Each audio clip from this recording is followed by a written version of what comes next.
How you going, Mac, mate? I'm well. I appreciate you coming down from the hills, I believe, to be part of this. Thank you. Thanks for your time, man. No worries. I want to start with your single, and you've got a beautiful songwriting style. And in your bio, you mentioned Paul Kelly, and I can hear a lot of that. But I also hear things like Jack Johnson and stuff like that as well. But tell us about the single and your songwriting process for this one. Devil in My Mind. Devil in My Mind. Yeah, right. So that is a song that I wrote when I was very obsessed with Tallest Man on Earth. Right. And I was just really into that finger-picking style. But yeah, emotionally, I guess the song came at a time when I was probably just trying to clean myself up a little bit, I suppose. Okay. Yeah, for lack of a better Yeah. way of explaining it. And it was just, the song was just about exposing that trouble and decision Yeah, okay. and, working through that.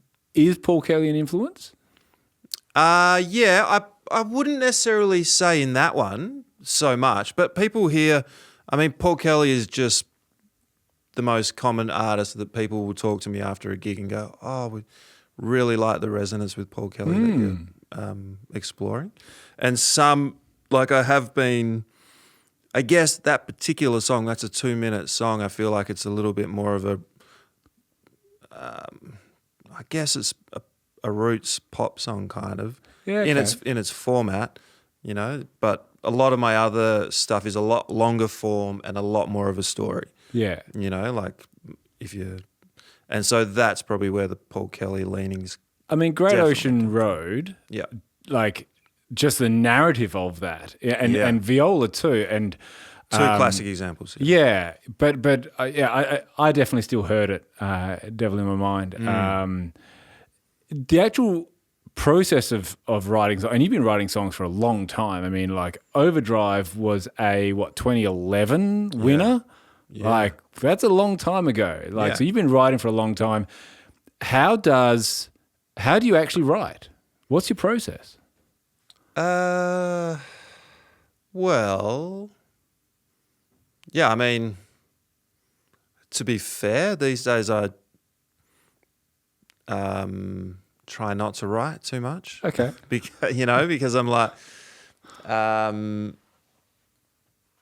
unless I'm working towards something. So sometimes so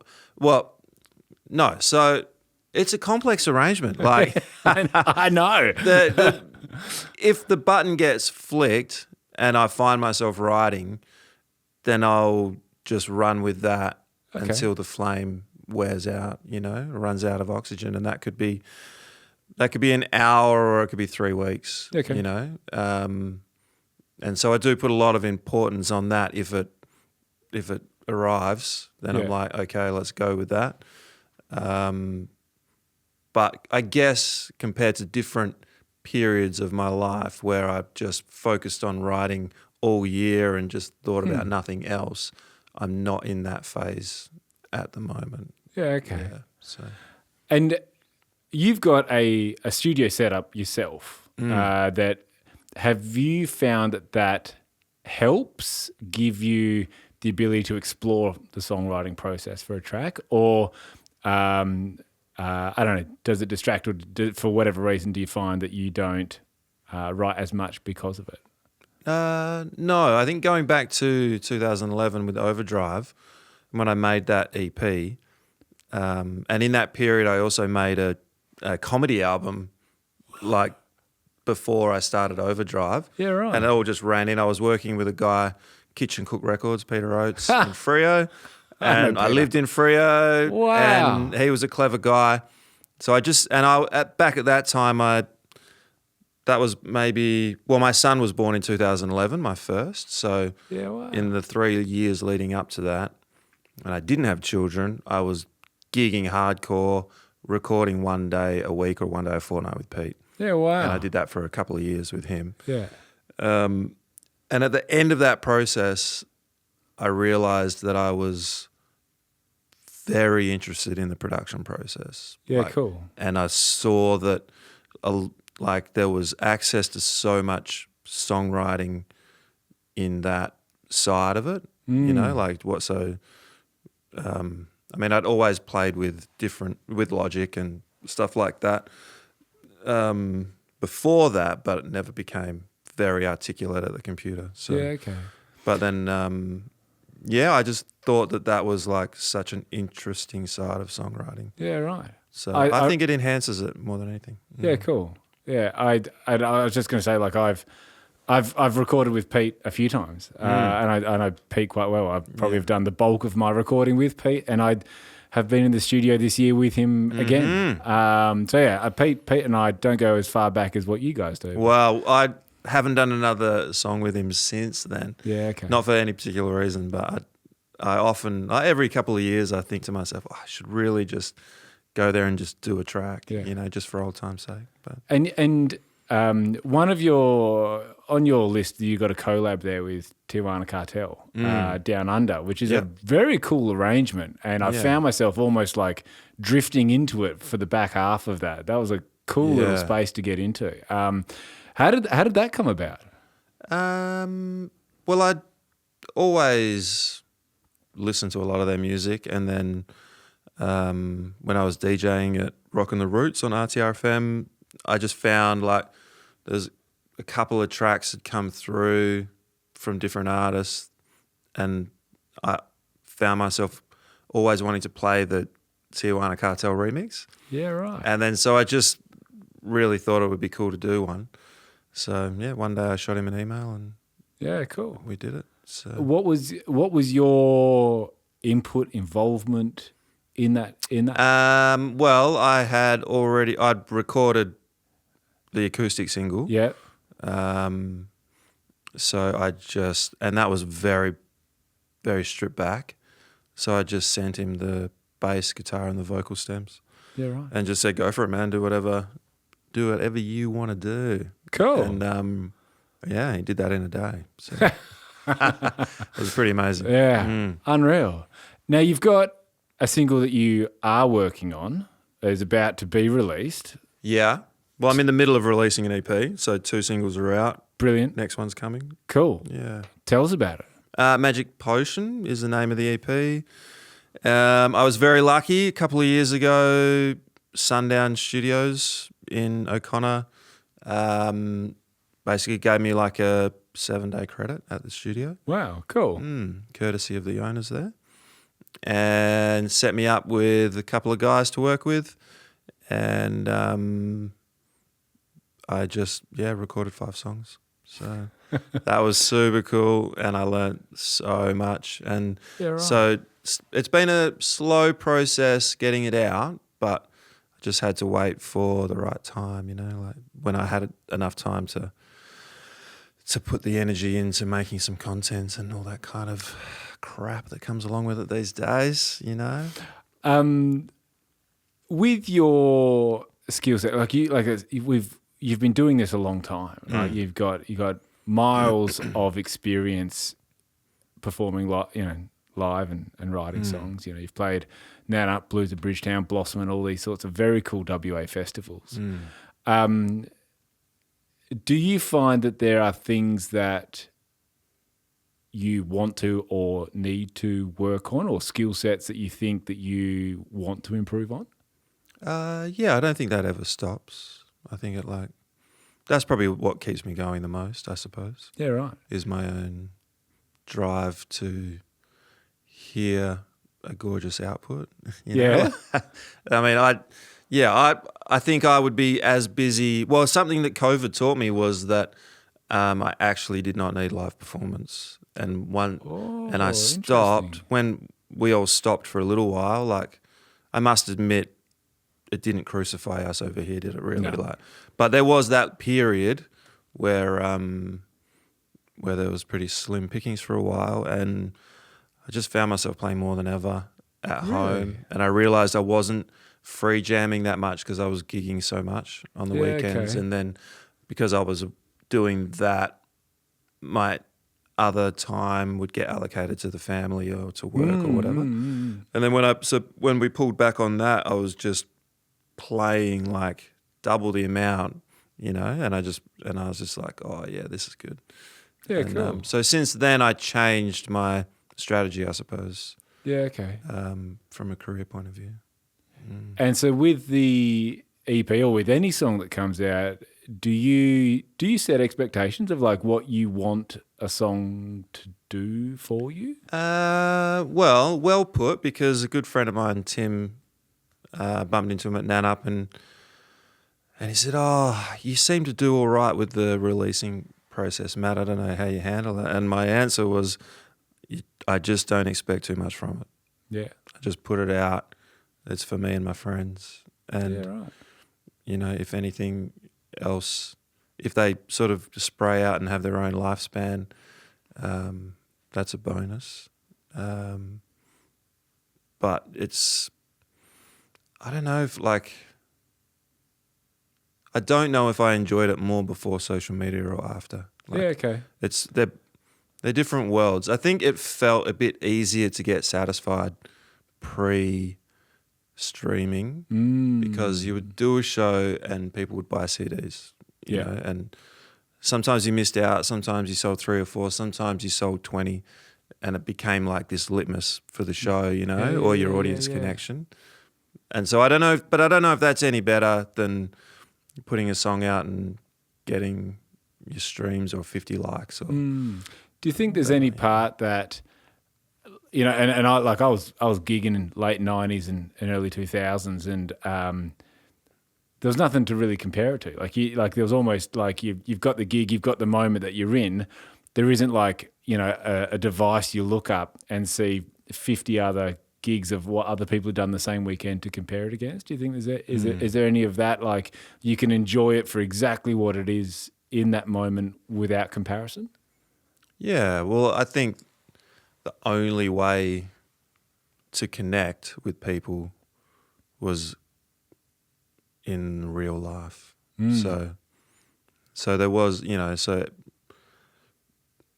was only one way to get that, And I'm not saying down at the pub, but that was just to go and hang out with your friends, or So I guess back in those days, the way I remember it, like everybody was measuring ticket sales, and now everyone's measuring streams, and fingers crossed on the ticket sales. Yeah, right. But it just depends. Yeah. Do you? I don't know. I feel like part of the world is also getting smarter with that, though. Like, there's a number of artists that I understand can do very well on social media, but there's a huge difference between actually making any money from either booking that artist or promoting an artist. So you've got a new guitar that you've just bought. Yeah. Do you buy new instruments often? No, not so much. But I, occasionally. So, yeah. What was the impulse behind this? Well, I picked up a cheap round neck wooden dobro last year, and then I realised that I really, really enjoyed it. Cool. So then I just had my eye out for a Rigididge one. Yeah. And one popped up, and you just got to be the first person on it with that sort of stuff. And got it. I did. I got it. So brilliant. Yeah. So you've got a family, and I can relate to that. How do you keep a balance between passion and music, and we've got work and we've got family life. How do you kind of balance that? Yeah, I guess I don't really notice too much. Like, I've just always done it, So, right. Yeah, I guess if I was to gig all weekend, like 3 days in a row, I would have Monday, Tuesday, Wednesday off. Yeah. So that's how I keep it balanced. Okay. So then I'm around, and I use that kind of reward system for myself to stay inspired, and also just to make sure I've got the time to be around you know, around the house as well. So, Yeah. you know, I think like music's nowhere near as fun if you gig all weekend and then rock up at work on Monday and go through the week. It just everything starts feeling like a bit of a grind. So yeah, Okay. yeah, it's good. And so for the year ahead, we've got an EP that's coming out. What do you have planned with the EP release? We're at the Duke of George on the 28th. Cool. So that's going to be cool. March? March. Wow, Yep. cool. And then Good venue. Yeah, and then up in Kalamunda at the Performing Arts Centre on the 18th of April. Yeah. And then take it down to Margie's in May. Yeah, cool. And then just gonna keep releasing songs for a while after that. Yeah, okay. Yeah, got a few ready to be finished. And Yeah, okay. Are there many songs that you write that you don't record? well, if I get one of those writing phases get triggered, then yes. But if I just put a lot, like if something really strikes me and I want to write about it, there's no pattern, to be honest. I don't even know what I'm saying. Like, but I mean, it's funny. Like most of my set are songs that just arrive almost fully formed or fully formed. Yeah, wow. Whether that's lyrically or musically or together, you know, can vary a bit. But they're the ones that stay with me and become the ones that I choose. But I guess a typical process for me, if I just, you know, like for some songs is when it's fresh and I'm heavily emotionally connected to the idea of it, I'll be obsessed with it. Yeah, okay. And sometimes I have to let that cool off and see if I still like it after that period, you know, and sometimes I do, sometimes I don't. Yeah. But you know, then I recently wrote a song after going on a tour in November and just with a couple of artists and some kind of weird shit happened. And which I won't go into, but I just couldn't shake it off. And then so eventually I had to write a song about it. And I'd really been into some specific music. You know, sometimes I notice all my favorite songs at the time have all got the same progression in it. Yeah, okay. You know? And I just be like, holy shit, I'm like addicted to that pattern at the moment. And it's just one of those funny things, you know. And I had that going on, so I took that pattern, wrote my own song, and then it was directly about the weird shit that went on.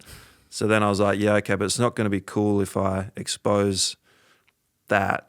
So I'm going to set it in 1943 and build a story around this feeling in order to like heal myself of the trauma.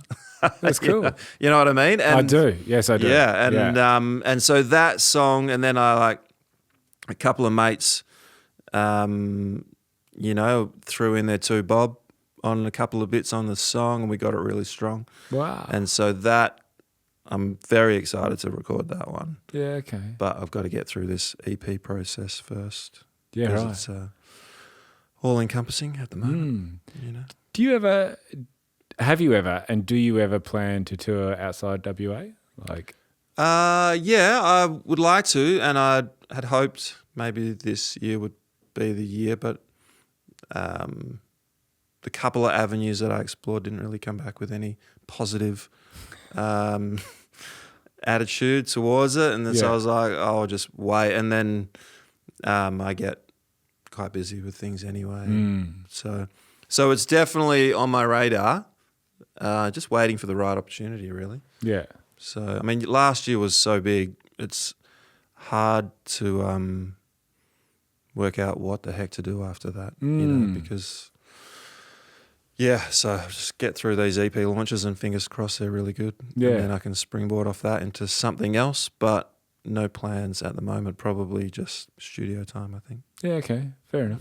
Is there a set number of gigs a year that you find yourself consistently hitting, or do you just kind of take that as it comes? No, I'm more interested.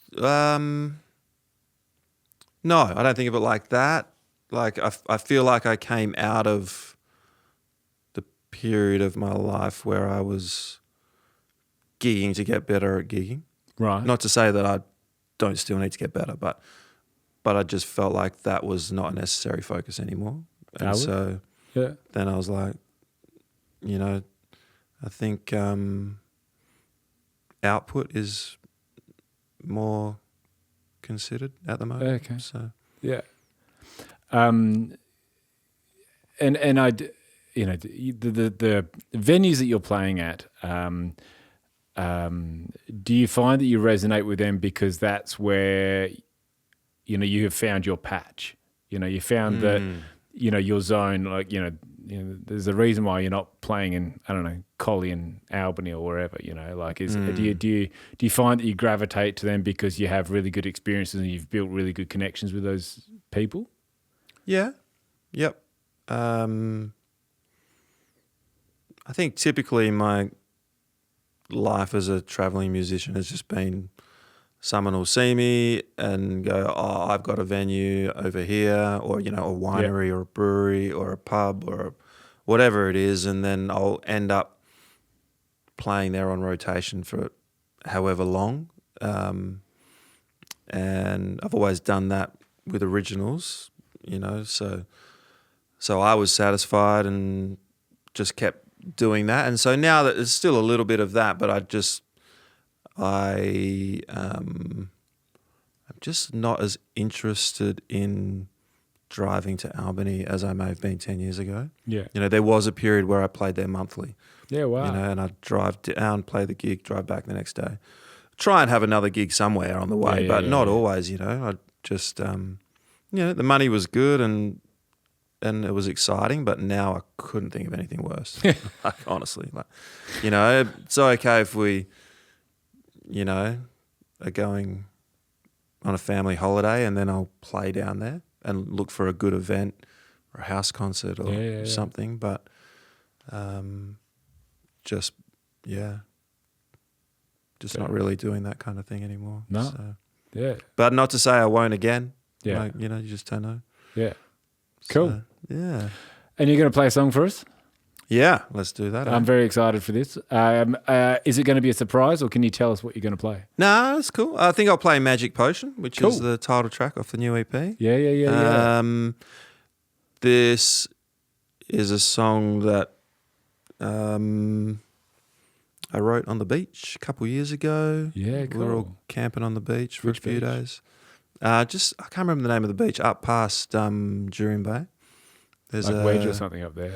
Not that far. It's more part of Jurien. If it's Seal Beach, or I don't know. I should really I should know that answer, shouldn't I? But we went up there for a mate's 40th, and it was just a bunch of blokes, and you're allowed to camp on the beach there. Yeah, cool. And we were just deck chairs on the sand for 3 days. And, Sandy Cape. Sandy Cape. Yeah, that's the one. Yeah. So good. Yeah, it is good. And I wrote this song Magic Potion, and then and I always knew it was a goodie, like it's the title track of the new EP, but I never made it into the set, so I had to learn it for these upcoming shows. Cool. Which has been good. I think a really slack reason for that is I tune the guitar is tuned standard, but it's down a semitone. Ooh. And I just don't really enjoy it in regular. Yep, I can relate to that. But most of the time I don't have the space for a guitar that's just in a semitone down. Then I also didn't want to have a guitar. Like for a while I was like, I'll just have my guitar permanently as semitone down and capo everything else. But then my muscle memory was all out of whack. And I didn't want to couldn't be bothered changing that. So I was just like, the song is out. But it came up really good in the studio and everybody loved it. Joy. So I can't wait. the song is back. So yeah, brilliant. I look forward to it. And this is on the new guitar. And this is going to be on the new guitar. Yeah, there she is. Yeah. So, yes. Cool. Can't wait. Okay. Thanks for sharing your stories, man. No worries, mate. I've seen you play live before, and I've seen you do workshops on production and stuff like that. And I've been itching to kind of pick your brain for a long time. So I really appreciate you being part of this and sharing what has been a pretty phenomenal West Australian live music career. Yeah. Well, on that question you asked me before, I never really answered about the production. Like, I think it's such an important tool for a songwriter. You know, if songwriters are watching this, like, I think, you know, like my wife was writing a song last night. We're putting some songs together for a sort of a new duo thing. And she's like, oh, I've got a new one. And I was like, oh, cool. And she does Ableton and that. I was like, all right, well, I guess you're going to put it to some beats and email it to me. And then I'll send it back, you know, even though we live together. Yeah. Like, that's just a really, really fun way to do it. Like, obviously we still sit in the lounge room and do harmonies and sing with our kids and on our own. But when it comes to actually dressing up a song to put into a band, that's how I like to do it. Brilliant. Yeah, and I find that a song can really gain life once you can add those layers to it. You know, once you've got the ability to kind of do more than just sing and play. Yeah, and I like to write with a beat quite early on, because otherwise you start to develop these odd swing patterns. Guilty. You know, vocalists are always guilty of that. So I like to address that really early if I can. Yeah, cool. And then move awesome. forward. I can't wait. Magic Potion. Potion of magic. Thanks very much, man. Cool. Thank you.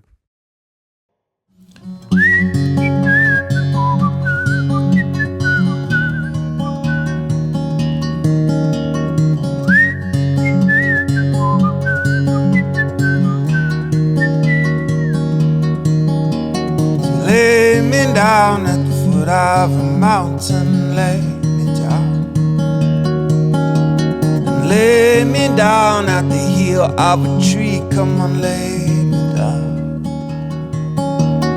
Lay me down by the edge of the water, and lay me down. Lay me down where you can feel me, come on, lay me down. Oh, lay me down in the hands of an angel, and ask her to always watch over me. Oh, oh, oh, oh, oh, oh, oh.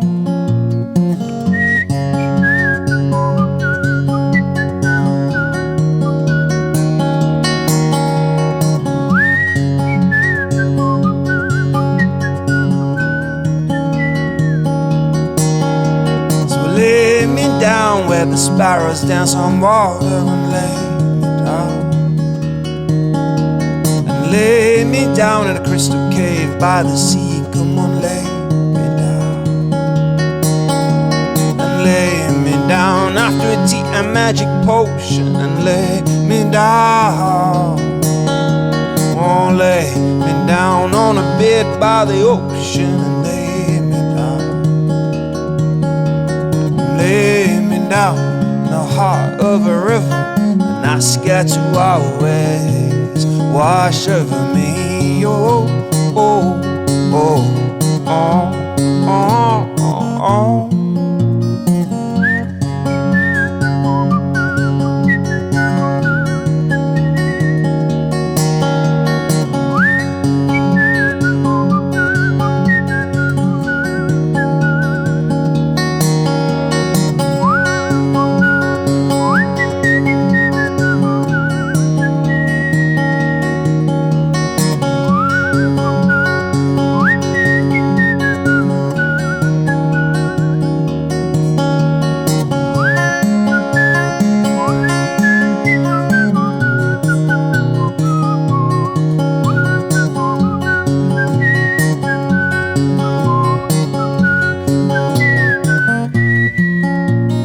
I don't know where I am going, but I sure do hope that you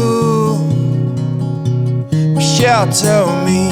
Oh, oh, oh, oh, oh, oh.